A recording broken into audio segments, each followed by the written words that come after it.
All right, we're back with another episode of Two for the Culture. I'm Justin Devante. I'm Stephen Ray. Yeah, this is another episode, man. How you feeling? I feel good, man. How was your week? Man, my week was good. Every week is starting to be, now that I got like a quote unquote real job that's corporate, every week starts to feel like the same. Yeah. But no, it's cool because I'm still in training. And you know, I got my first actual paycheck. I had half a paycheck last week. Oh, you just got it? Friday. So not just really got that was quick. But yeah, I mean, time's flying by because what is this, our fifth episode? Yeah, right. Yeah. So we've been in it over a month now, and it don't really even feel like that. Yeah, I think this is number 5. Damn. Yeah, and it still feels extremely new. Yeah, it's halfway to 10. Yeah, we still getting our bearings, but my week's been good.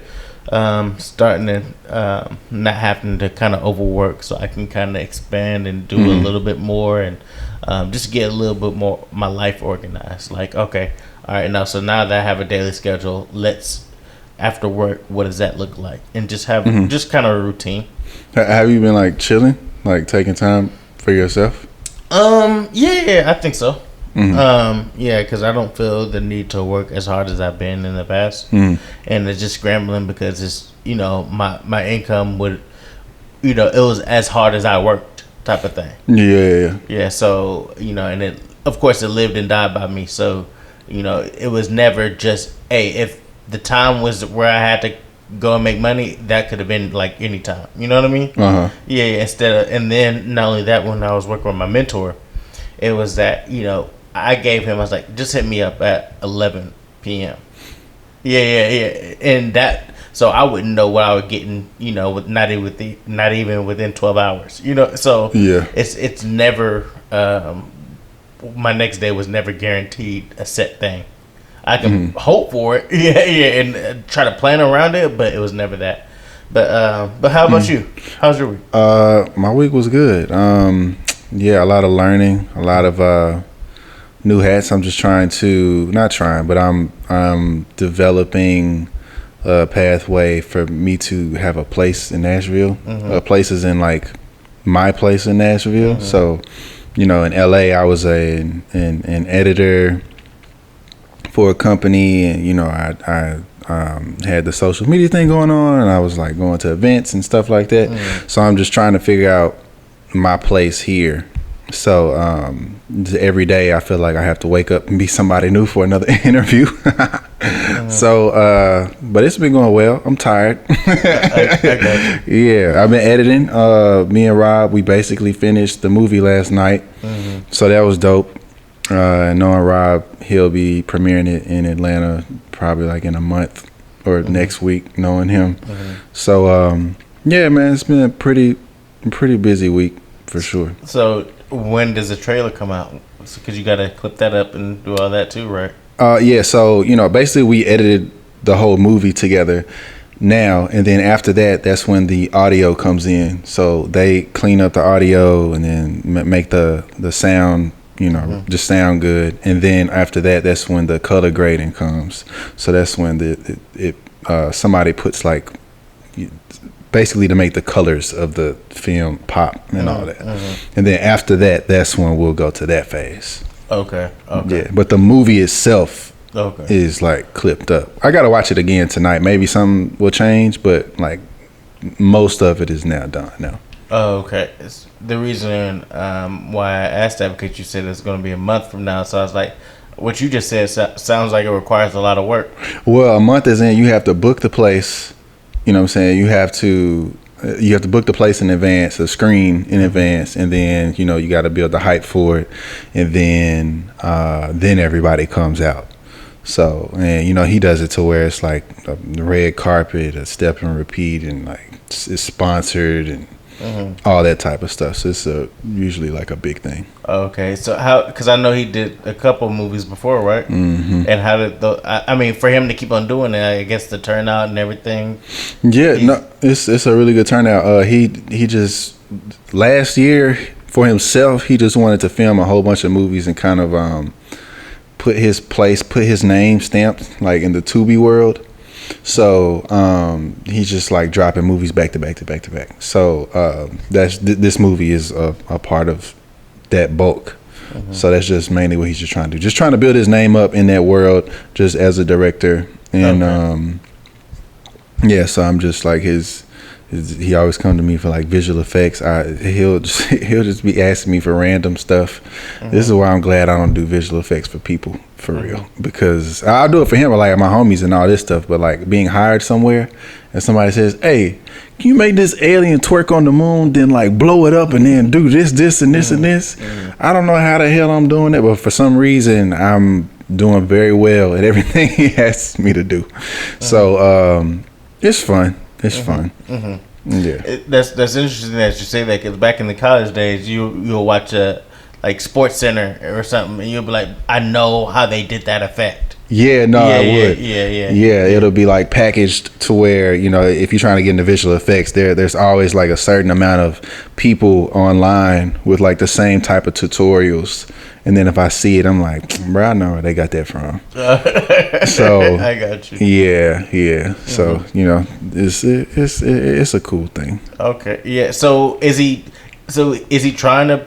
I mean, I guess it sounds like a stupid question I'm gonna ask anyway. Is he trying to make money from the film? Yeah. So Tubi is kind of like YouTube in a way. Tubi is kind of like YouTube in a way of ads, like ad revenue. So you know how like Netflix is now. No, I don't know how Netflix is. Oh, okay. Well, yeah. So Netflix now, if you never updated your account, if you go to Netflix now and watch a movie, it's got it has ads. Yeah, Right. So that's the same thing with Tubi. So that's how a lot of people make money on YouTube, just from ad revenue or the ad breaks. So it's the same thing with Tubi. Oh, okay. I got you. Yeah, then you can make money, revenue streams off of that. So that's another reason why he's trying to like build it up. Kind of like if you make a YouTube page and then you keep dropping every single week and every week, like after a year, you know, like you're gonna have some type of momentum. Same thing on Tubi. So money will come. So there's like a Tubi page. Like I don't have Tubi, or I've never watched it. So Tubi, I mean, it's kind of just set up kind of like Netflix. Okay, but you can search, but you can search his name, type right? Of thing. Oh, okay. Yeah, you search his name and then it'll come up. I haven't really logged into Tubi actually, but from what I know of it, is very much like a Netflix or a Hulu or whatever. It's got all of the top whatever, you know, lined up, and then you just type in, I guess, like his name, Robbie World or Robert or some shit. And how does he find the actors? Is it like he searches social media, or? It's a mix. You know, sometimes it's friends. Most times for the startup phase of everything, it's friends. Now it's starting to kind of expand out of that to paid actors.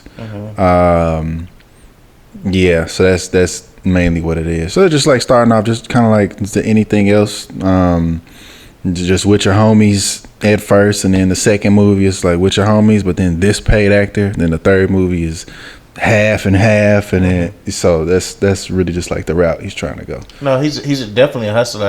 I respect it a lot, because he's came a long way. Yeah. Because it reminds me of, keep in mind I don't know anything, but Country Wayne, when he did that Shannon Sharp interview and gave everybody the formula how to do it. Yeah. So hearing how much he makes on it, it was like, oh, shoot, you know what I mean? Yeah. And how Robbie's building up, it seems like a similar type of formula. Like a similar. Now, I'm sure it's completely different, because Country Wayne doesn't do actual movies, I don't think, right? Now he's starting to. Oh, okay. But no, he definitely, Country Wayne helped me out a lot off of that one interview. Literally, last year, Cat Williams dropped. The Cat Williams interview dropped, and then right after that was Country Wayne, and he gave the literally the formula, and I swear to God, I was like, all right. And then I did the same thing he did, or what he said. He said drop 3 times a day, drop every day. In a couple months, something gonna happen. And I swear it took maybe like 4 weeks or maybe a month. And then I don't know if you ever saw it, but I had a video of me and Ice Spice. Yeah, and that shit went crazy. And then I had gained like 100, 200,000. I think last year alone, I started off with maybe 200,000 followers or something like that on Instagram. 0 on Facebook. And now on Facebook, I have 200 something thousand. And then on Instagram, it's almost 600,000. So that formula definitely helped me out a lot. But it seems like it's still a difficult one to do, right? Because otherwise, everybody would be doing it, right? You know? Oh, no, absolutely, yeah. We're talking about like 3 videos a day. Yeah. And mine are kind of quick. So mine are like 15 seconds. His was 3 minutes. So that's where you can get the ad breaks in. So that's how you get most of the money. And he literally just films it on the camera. Like, it's nothing too fancy. He just films it on the camera, and then we're going to act like we're going to do this skit for like 3 minutes. And he films a whole bunch of them in a day. I think he said like 14-hour shoot days or something like that. And then he's not really editing that much. I would assume it's not a lot of edit. It's not like it cuts. So it's just like that 3 minutes we did. All right, cool. We just schedule it and we upload it. So his formula, it works best for him and a lot of other people. Mine, it just needs like a little bit more tweaks to it. Well, I really should just like somehow expand out of that. I just haven't figured that out yet. Like what I would do to expand. I think like my it's kind of like a gift and a curse of wanting to be different, because it's harder. Like it's cool when I'm walking around, somebody's like, oh bro, I really respect your art and all this, but it's like it's actually harder like to do that and try to keep up with it. So but either way, he spilled the formula, and I definitely have much respect for him for that, because if he helped me out, I'm pretty sure he helped out plenty of people from that interview. Because, I mean, you was in the world of skits for a very long time. That's how you started off. Yeah, I started off like that. Yeah, because you really just transitioned to quick bite stuff during Instagram phase. Yeah.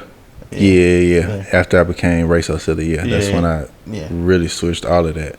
True. So it's not like that's just how you started. So it's not really new to you.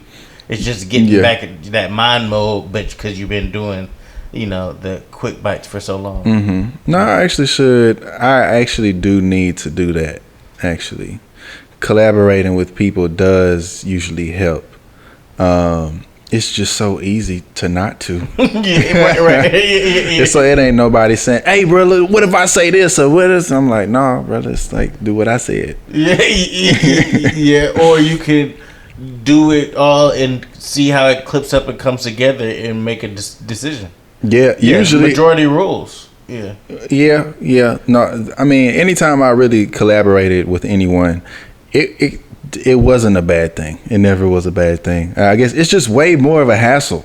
Like way more of a hassle. It's just literally like doing work by yourself versus work in a group. And like this is, especially it's your subject that you know so well. Yeah. So it's not just like if we were all doing a skit, then cool. But like if you hopping in the green screen world, that's my world. Yeah. So like not that I'm like all hell me, but like, bruh, like you putting more work on me. You think this is too funny, but the joke, you ain't editing it, so you don't know that like the timing of this isn't like a skit. It's like a movie. It's not the same thing. So sometimes it's hard to like kind of break the ice with that, and then it just gets awkward a little bit sometimes. Yeah, I think everybody, I mean, including yourself, has an ego attached to it. Yeah. I mean, everybody wants to do it their way, of course. That's just naturally.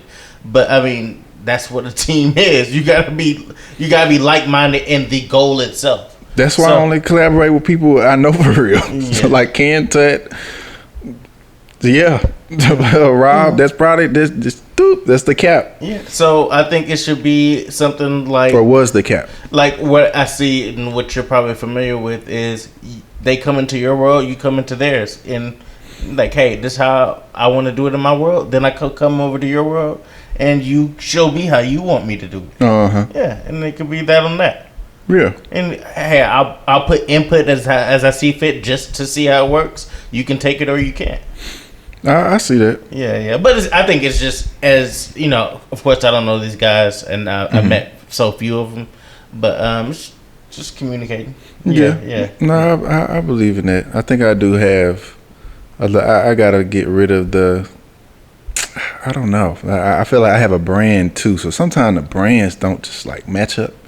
Like, have you ever worked with people where like them working with you could like kind of help you out, but you helping them out is kind of like the there's a difference in brands, so it's like I'm not really trying to go into your world for real. I mean, I feel you 100%, but it's not like your audience is gonna be like, I ain't messing with Steve. No, I'm not saying. I'm just literally like naturally how I am. For example, there were times where somebody would come up to me where I used to stay in Atlanta. And shout out to Atlanta. Shout out to the whole culture of Atlanta. But this is the culture of Atlanta. So like they would come up to me and be like, bro, like I don't know how you be doing that stuff and da da da da da da. And I'll collaborate with them and put them in my video. And then now it's exactly what you're saying. Now it's their turn. And now I gotta like sit in this room with a whole bunch of girls shaking their ass. I got a girlfriend at the time. Now my life is harder. Yeah. It's just like, bruh, I'd rather just hop in a scene with Beyonce and just call it a day. Yeah, I mean, you're talking about comfort zones. It's like, hey. But I'm just saying, like. Yeah. I wouldn't expect you to go to the gay club and get twerked on by men. Yeah, there's an uncomfortable zone to where like there's a level to it. Yeah, for sure. Yeah, you can say no, you don't have to do it just because they did your video. But it gets awkward. It's like, oh, this nigga. Like, that's what I'm saying. It just I'll open it back up to that. But that's a point they had got to where I was like, bro, I'm better off just doing this. And I just made it a habit of doing so to where I just made it a habit of not collaborating with anybody. Yeah. I feel like it hurt me in a way. I feel like it hurt me in a way of growth, for sure. Yeah. How I visualize it, and I'm naive because it's not my world, but it's like you have a personal trainer, and it's just a collaboration of having somebody else do what you do, and it's iron sharpens iron, and it motivates you to get going. Because motivating yourself when you ain't in do or die mode is extremely tough for anybody. Yeah, and that's why typically, like the children of CEOs don't really do that well in life. You know, they just live off of their parents or the legacy's name. And that's just how it goes because they, don't have any motivation to succeed. Some do. Some, get the pressure lit under them by their parents. It's like, bro, you gotta do better, but others, most of them, just kind of eat out their name and don't know how to truly hustle for real. Yeah. So I could see that. I would rather. I think that's the thing. I think I was. Some people I could have collaborated with that would elevate me mentally. That I should have been looking more versus just like proximity. And I can even speak for myself. When I first started my own business through COVID, and I was hustling and I was hungry for it, and the money showed. Now it's like, I'll put in bids that I know I like. Like I like this one, and I'm gonna overbid on it, and so I can make more. But now there's more competition on the table, and I need to expand. And then I'm like, bruh, now I gotta submit. I gotta do a bunch of research, figure how this works, and then just start, amping up my supply and sending out more information. That takes a lot more time. Yeah. But I used to do it back then and, make $75 a bid. Then it graduated to making more. And I'm like, damn, my hustle has completely diminished. Yeah. So, I mean, I say that and I'm speaking even to myself in that regard. That does happen. I have noticed that about myself as well. Like, I'll definitely have a little spurts. Not even just spurts, but just comparing times of me being in LA versus when I was trying to get out of Memphis. It was a little different. Like I was up day and night, coffee, green screen, like all day. And that's I wasn't doing 15 seconds. I was doing like over a minute videos multiple different camera clips and all this type of shit just to make something to get out, or that fire, that like hunger. Like it wasn't that I wanted it to happen, like it needed to happen. Like, so there is definitely a difference. And I do try to remind myself, even after this conversation, I'm definitely going to remind myself of like what that was, what that felt like, because that is the difference between good and great, for real. No, but I find that world interesting. I don't know if I could ever be in that for real. Yeah, not in that aspect. Like, but so it's just always kind of fascinating how people move and how money comes from it. In this, like you become like a household name on social media. Yeah, but it's not the same as celebrity because you don't have those same celebrity dollars. So you live a much normal life. Unless you're like the country reigns or the 1%ers of it. Yeah, it can literally be, like I said, like I've seen highs and lows of it. So like it could literally be not a cent or a dollar for months or even longer than that. And then it can be one check that's for the entire year, just hit your account. So like, it's up and down. So it can literally be any way, which is why it's kind of like a drug. It's like you taste the blood, like how the sharks are, like on Finding Nemo. Bro, like after you taste the blood, bro, it's like I can't get out of this. Oh, for real? Yeah, like what the fuck, bro?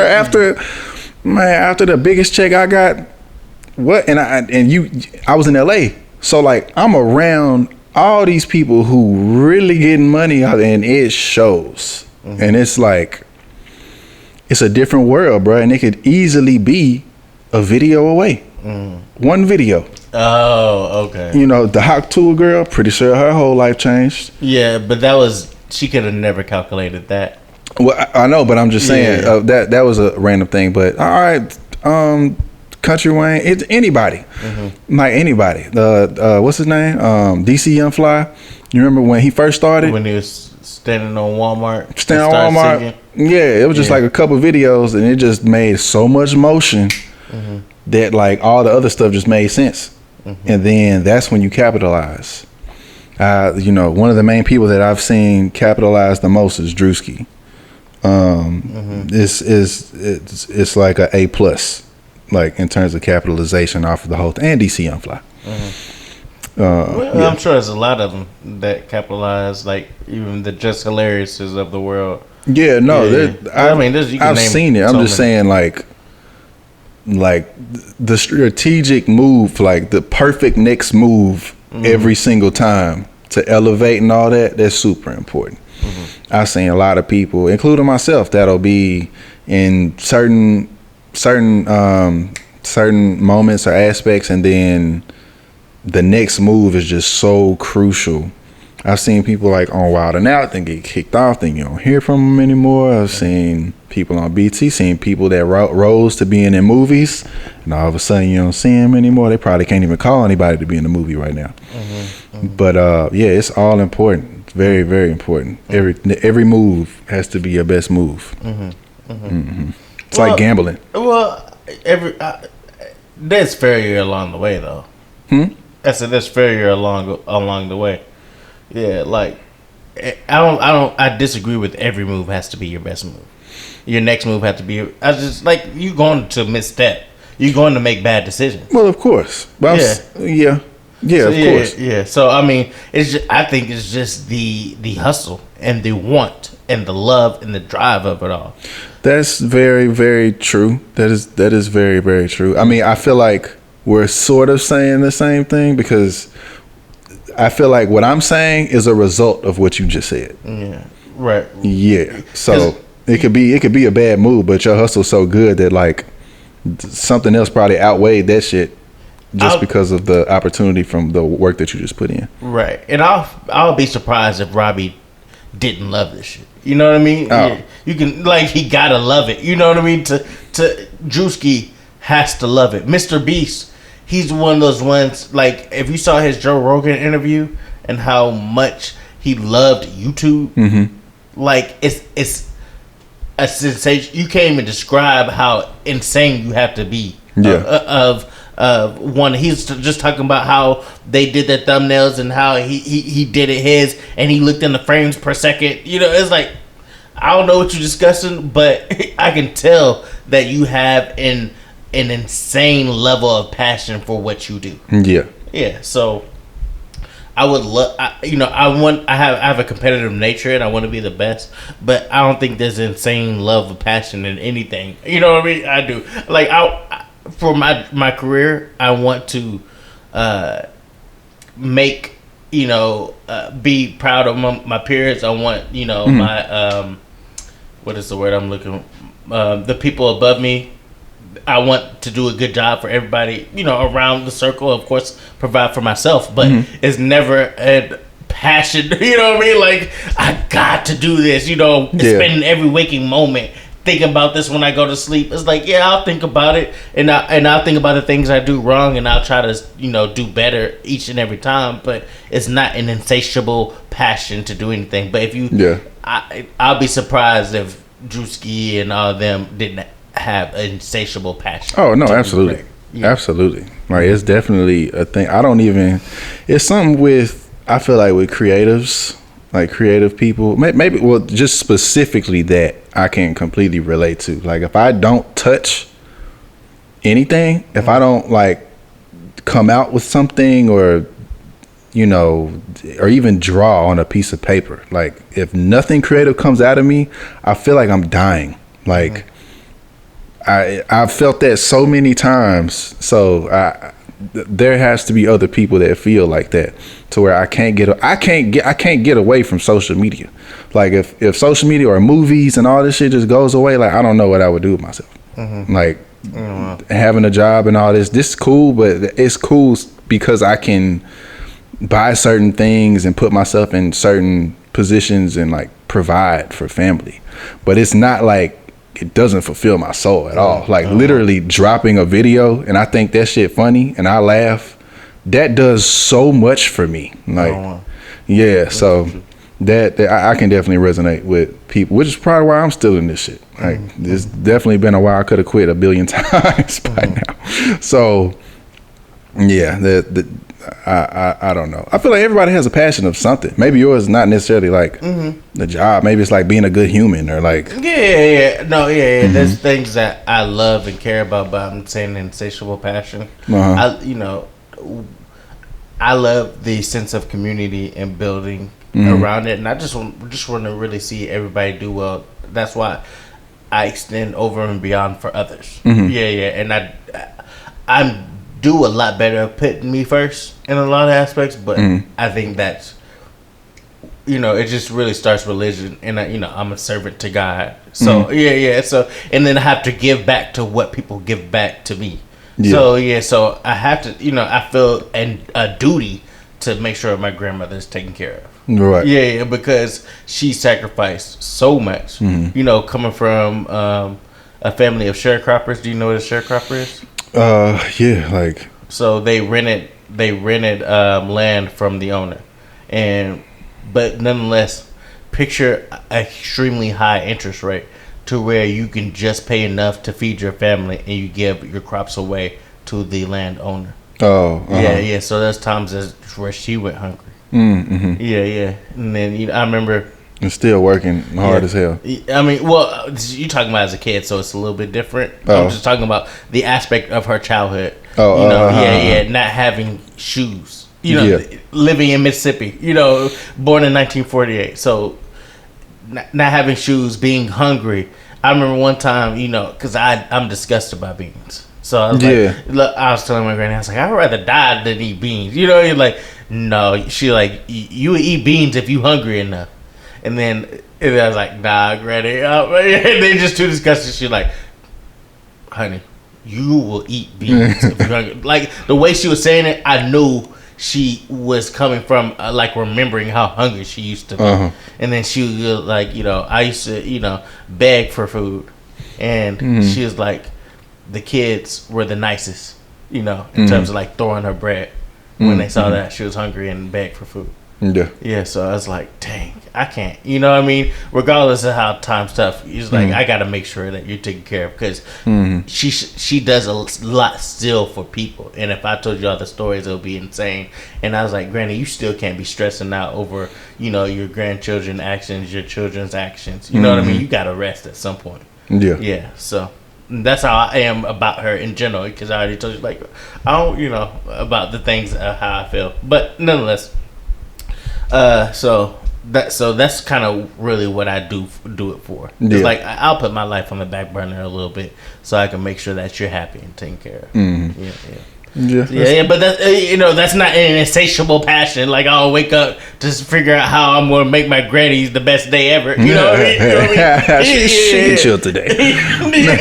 She can wait. She'll be Football's all right. on. Yeah. That's too I'll funny. check on her later. That's too funny. It still sounds like sort of a passion. A little bit of passion. Oh, so what do we have today, actually? No idea. Like, that's why I was like, we just chilling and talking. Clearly, we just chilling and talking. We got 30 minutes. We're doing good. The one thing I do remember off the top of my head was the Vladimir Zelensky. Oh, his name's Vladimir too? Yeah. Is that a whole different country? What? Ukraine and Russia. Ukraine was a part of Russia. It was the Soviet Union. Oh, okay. So it was under that umbrella. Okay. Yeah. I just felt like if I went to Mexico and it was a dude named Brandon. It's like, where you from? Yeah, but I mean, it came from somewhere. But a lot of names, like even from America or whatever, were like, oh, that's actually prevalent. Yeah, exactly. Yeah, like Michelangelo. I'm trying to think of an Italian name that's actually a black name. Like Carlos is a Spanish name. But a lot of Carloses. You know what I mean? I know a Carlos from high school. Yeah. I do. Yeah, exactly. Yeah. Yeah. I didn't even put that. It sounds so Mexican. Now that you say that. Yeah. So, Vladimir Zelensky met with Trump and J.D. Vance. Did you see that video? I saw the video. Why do they keep getting on him for his attire? Because he came here before and I saw a photo of him and I think Biden or Barack, one of them. Yeah. And he's had the same stuff on, so it seems like that's what they wear. It was saying you have no respect. That's just like saying that you come into the only reference I can really give is you come into a job interview like with sweatpants and jogging pants on. It's like, bro, you came here to ask for money and you can't, show up here properly. That's kind of what they were on.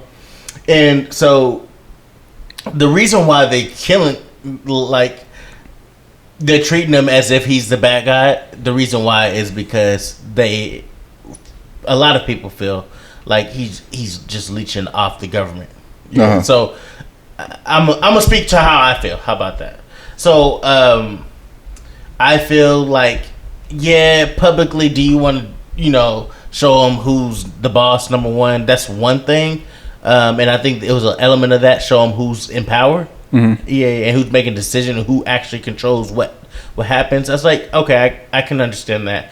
But the other part is that a lot of these guys, a lot of this money that we're sending, not all of it, and I don't want to say like it's most of it, but a lot of it goes into Ukrainian oligarchs' pockets. Mm-hmm. Like Zelensky is making a lot of millions off of just aid in general.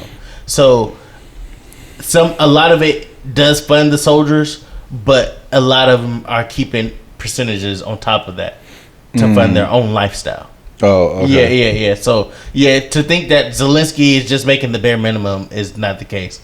Yeah, Ukraine was a corrupt country before the war started. Mm. Yeah, so a lot of these people, so they had to do a lot of things to try to do their best to make it uncorrupt, but it's still people in power that are corrupt from the beginning. Okay. Yeah. So a lot of them have an incentive for this war to go on because they're very rich. Mm-hmm. Yeah. Okay. Wait a minute. So they can keep getting aid and keep up their lifestyle. Get billions, and then they will picture getting 30 billion and you keeping 100 million. That 30, like that 100. The troops would need $100 million, but they ain't gonna truly miss it because they gonna get the bare minimum of what they need for real. Mm-hmm. Yeah, so that's how I look at it. Now the conspiracies theorists will look at it as Zelensky is a paid actor. So what happened was Ukraine was had their own democratic elected official, and it was it was like a coup attempt, and knocked him out of power and sent him to Russia. Mm-hmm. If you was asking an American official, it would say that the elected to get him office, it was corrupt, and he didn't get the necessary votes. But then came Zelensky. If I'm making sense, please ask questions. But Zelensky came in his place, and people think that was a back U.S. coup to knock the guy out of power who was pro-Russia and put in somebody who's pro-American and pro-NATO, and that was then Zelensky, who actually is legitimately was a known paid actor. Like in movies? In movies. No, like it's what's so the conspiracies, they have a point. So he actually acted as a sitting president in a TV show.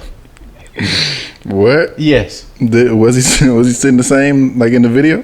I don't know of that. And then he was like an actor / comedian type of thing, to where he did like a rendition of Single Ladies video. Yes.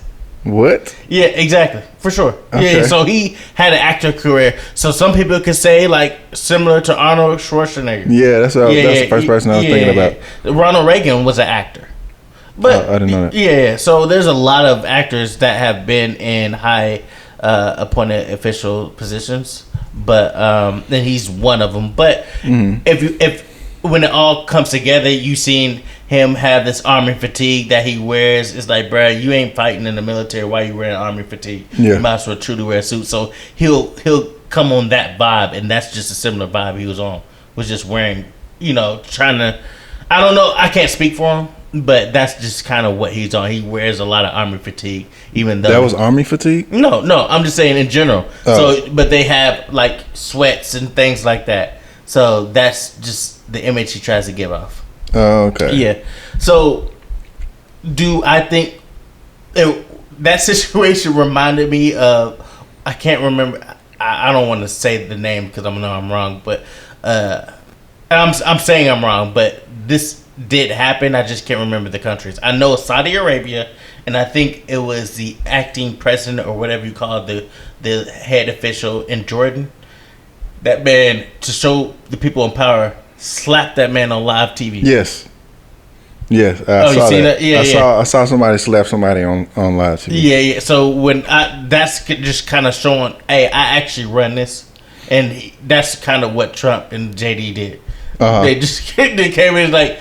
He's like, you don't know our country. You'll feel it one day. You will feel it. And they're like, hell no. What you trying to say about America? And then, so it was hilarious.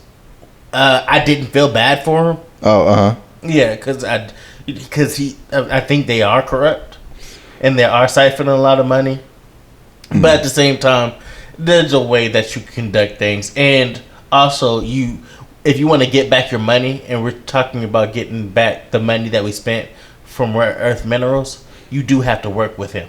Yeah. So it's best to try to have a reasonable relationship and not embarrass the guy, because you do have to work with him in order to get the money back. Otherwise, you're saying we're going to take it, and then that's a whole nother war, and that's unnecessary. You think that's what he was saying? That Zelensky was saying, like, we're going to take it if you don't give it to me? No, Zelensky was saying, I think it was just a thing of saying, hey, you're capable of being here one day too. You may potentially be in my shoes one day. Like, you know what I mean?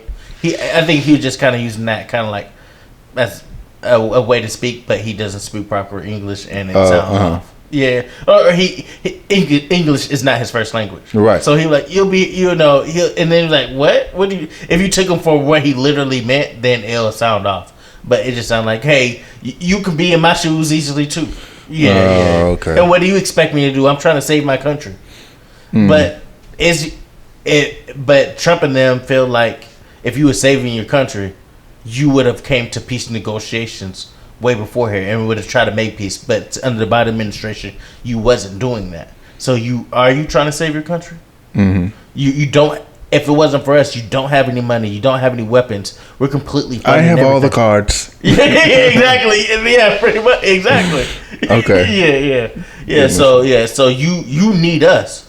Yeah. So we're trying to actually create peace, in which credit to Trump that it's been closer to a peace deal than it ever has. That was never what Biden and the Kamala Harris administration was on, because they was trying to do the same thing they did to bring down the Soviet Union, was help fund a proxy war and to where they would bankrupt Russia. Oh, uh-huh. Yeah.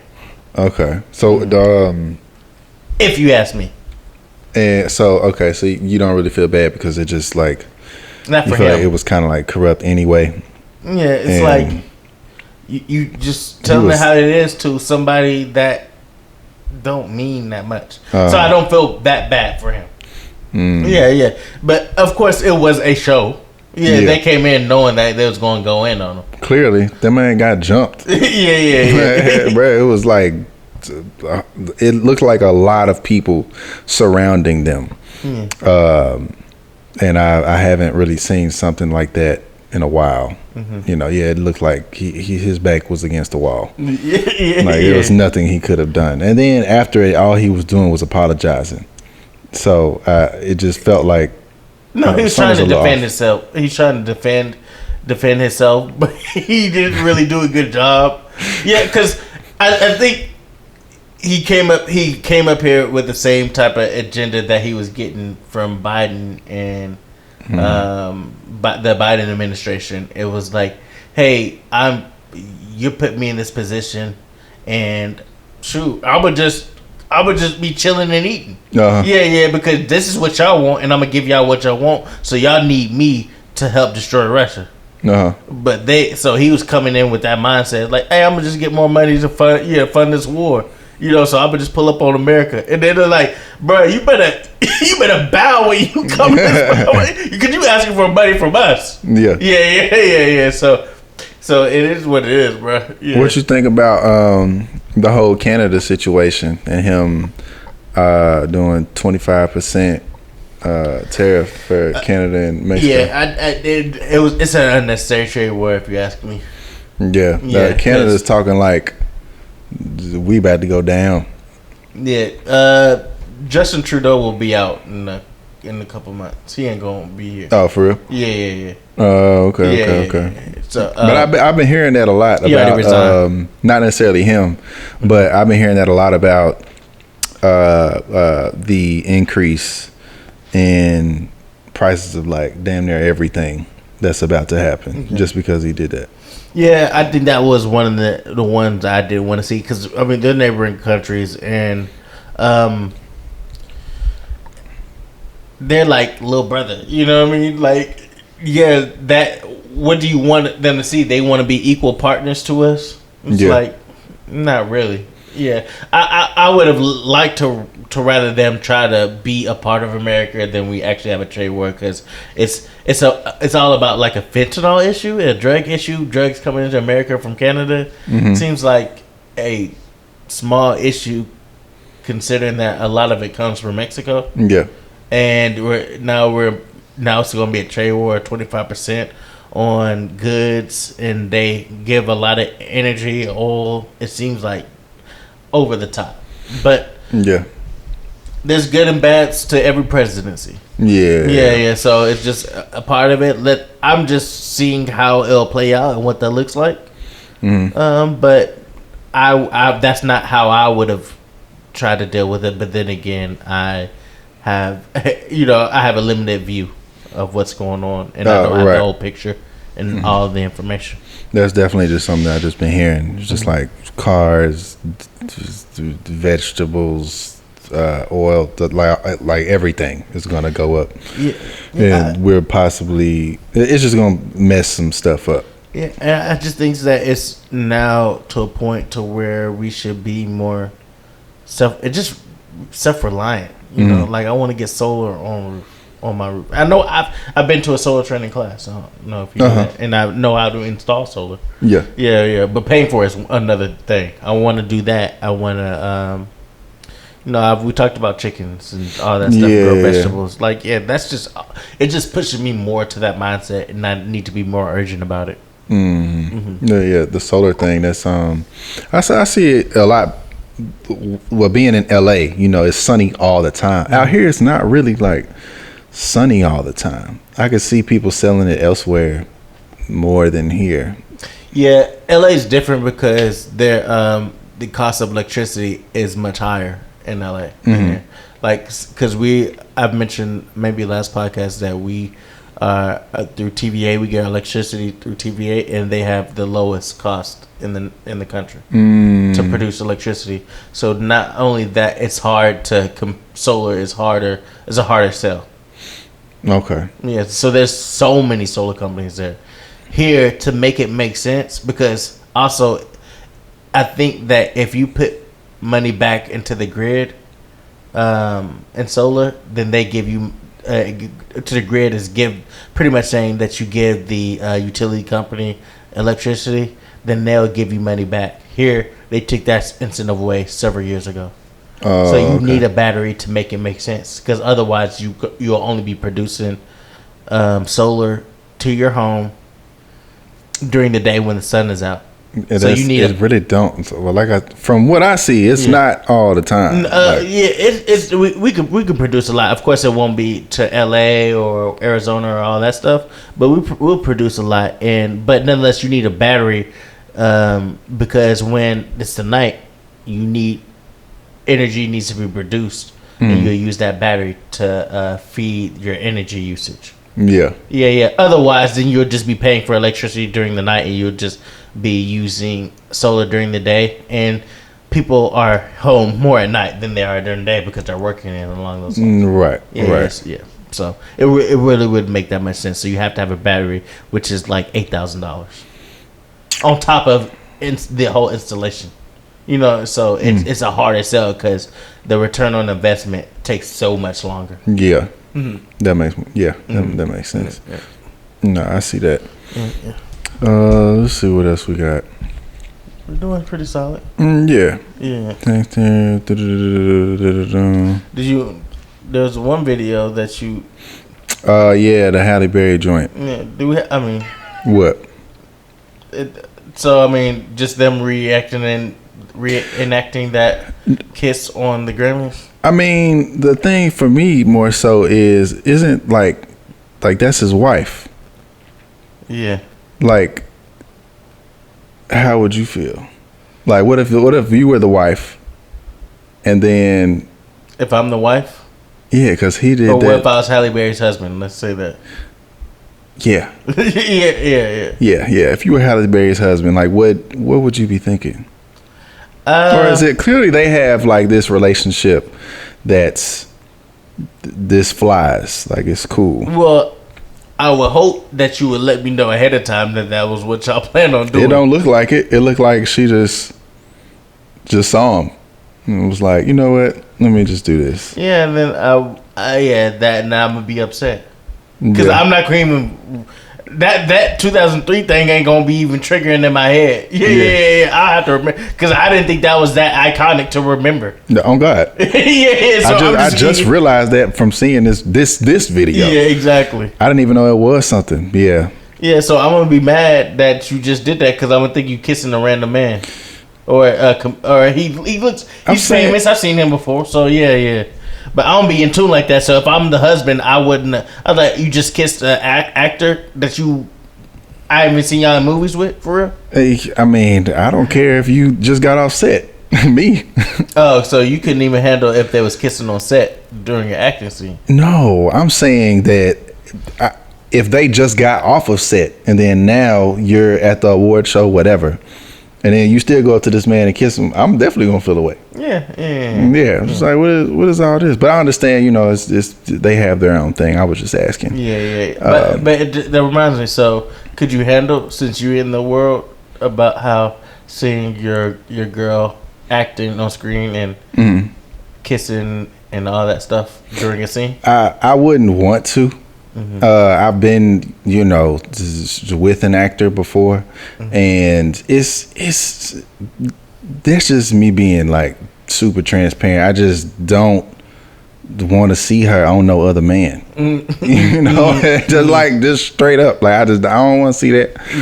But do I respect it? Of course. Like, do I watch movies and there are movies that so are do you touching. Kind of like close your eyes?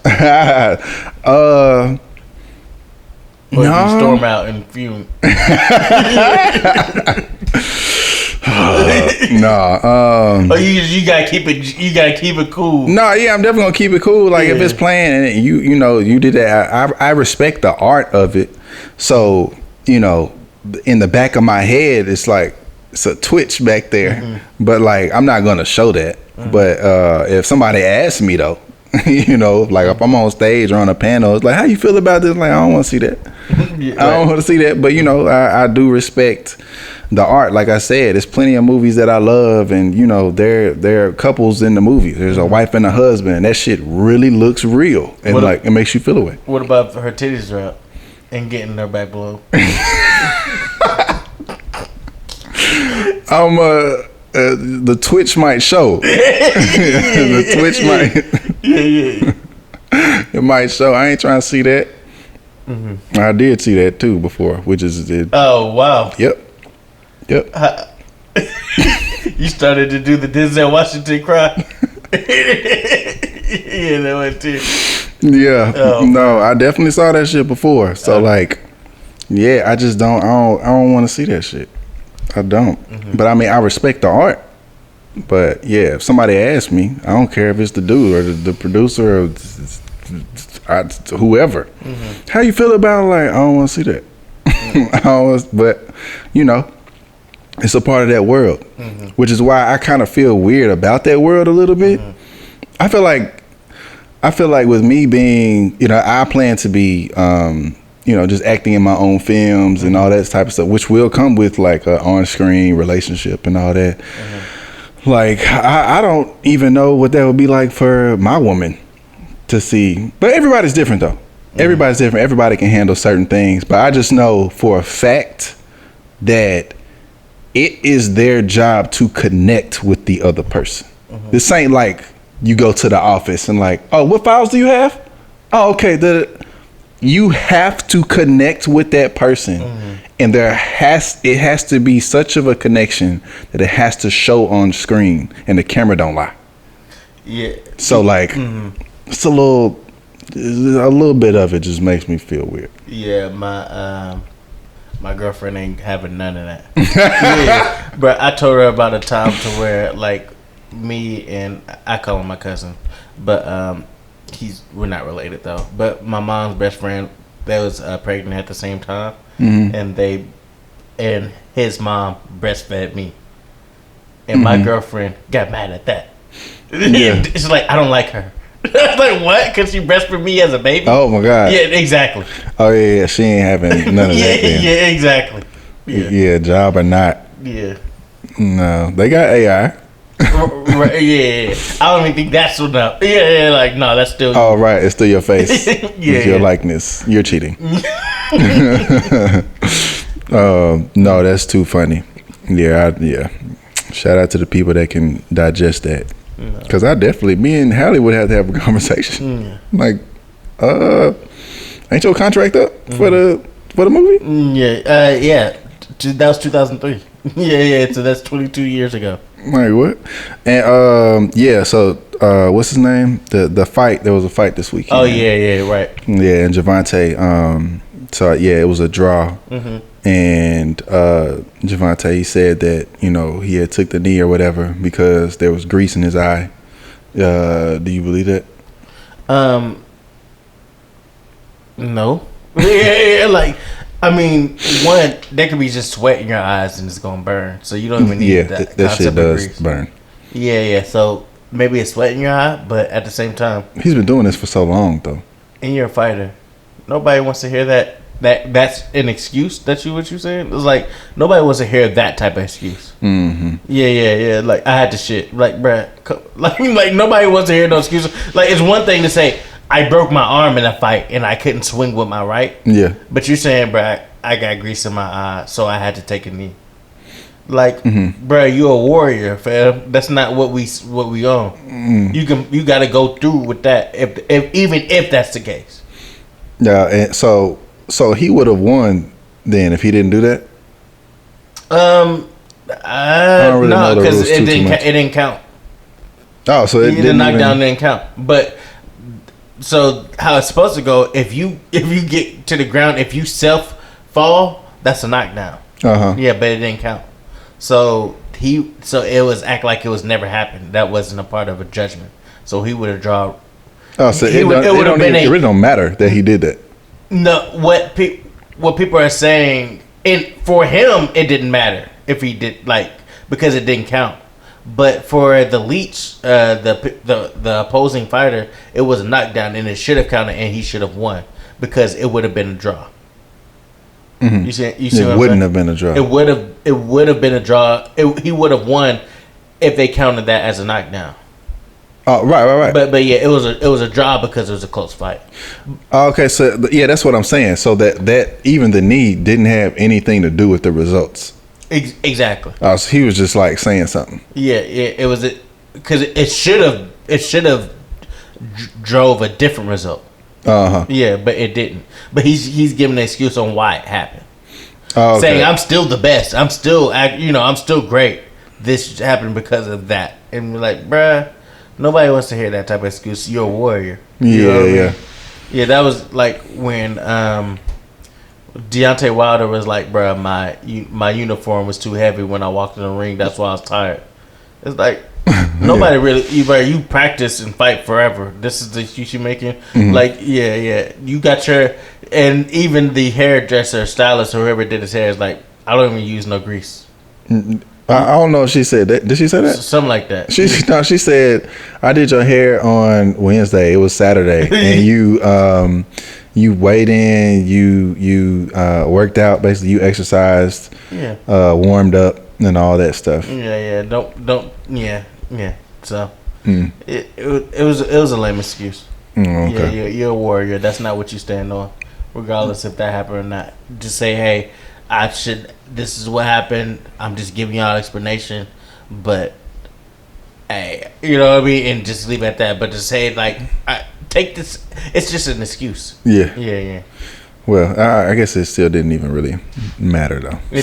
It should have mattered though, and that would have like really fucked him up. Because I mean, for how I look at things is in boxing, is that the opposer has to definitively show that he won in order to get somebody else's title.